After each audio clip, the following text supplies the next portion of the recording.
So, I don't know about you, but I hate seeing a vintage gaming system that's been neglected for years and years and just left to rot. I came across this Atari 2600 for sale and decided I needed to give it a second chance at life. A couple of things stuck out to me about it. First of all, it was super cheap, like $10. And second, but most importantly, it was the all-black version, which people call a VADER edition.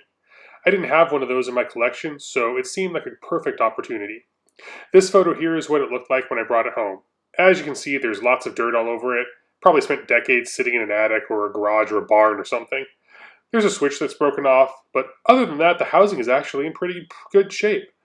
Next, it's time to open her up. Okay, I open up the housing and pull out the board to see how everything looks. I did plug it in and hook it up to see if it actually powered on and would read a game, and as luck would have it, it did. As you can see, we've got some dirt stuff down here that came into the cartridge opening. The switches are all dirty and they're going to need to be cleaned up really good. Right here you can see a good shot of this broken switch that I'm going to need to pull off the board and replace. As we move up the board here, you can see this big rectangular box is the RF transmitter, and that actually sends a video signal to the TV through the coax cable. I'm actually going to remove that and replace it with a composite audio video board. Over here, we've got the RF shielding, and we're going to have to take that off to get to some of the components for the mod, and ultimately we're going to be able to throw that away because we won't need the shielding anymore since we're not going to have an RF signal. Let me flip the board over here and give you another look from the other side. Here's the other side of the RF transmitter and the RF board. Here's a nice close-up of the dirty cartridge slot. And you can see really how dirty these switches are after almost 40 years. This capacitor looks pretty good. I'll go ahead and test it to make sure it's working, and if not, I'll just put a brand new one in there. And then ultimately just clean up the board overall. Alright, it's time to dive in and do all the work. I will see you again on the other side.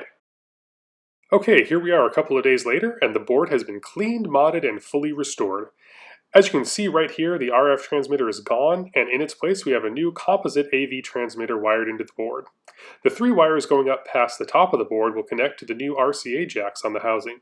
Here you see the brand new switch installed, and you can see on the existing switches I was able to get them cleaned and polished up really well so that you can barely tell the difference between the old and the new switches. Switches on the other side looking just as good as well, and luckily the capacitor tested is working great, so no need to replace it just yet. So that's the restoration and modifying of the board. Now to get it back into the housing, which has also been thoroughly cleaned, polished, and restored. And now you can take a look at the final product.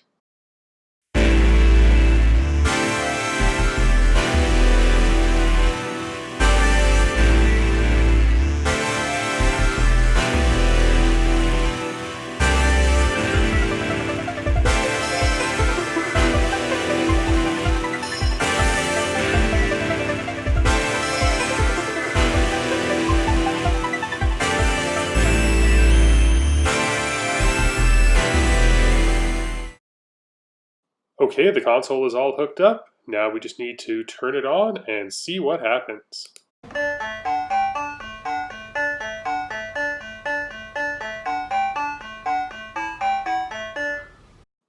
Well, as you can see, everything is working perfectly. Please note that the diagonal lines you see in the picture are not actually on the screen itself. That's just an artifact from the camera recording it. Well, that is the restoration of the Atari 2600 VADER edition. Please give this video a like if you enjoyed it, and go down in the comments and let me know what else you might like to see from my channel, whether it's more videos like this about restorations or any other types of videos you'd like to see, as I'm just starting out and would love to get some feedback on what people want. That's it for today. Hope you guys enjoyed, and we'll see you again next time.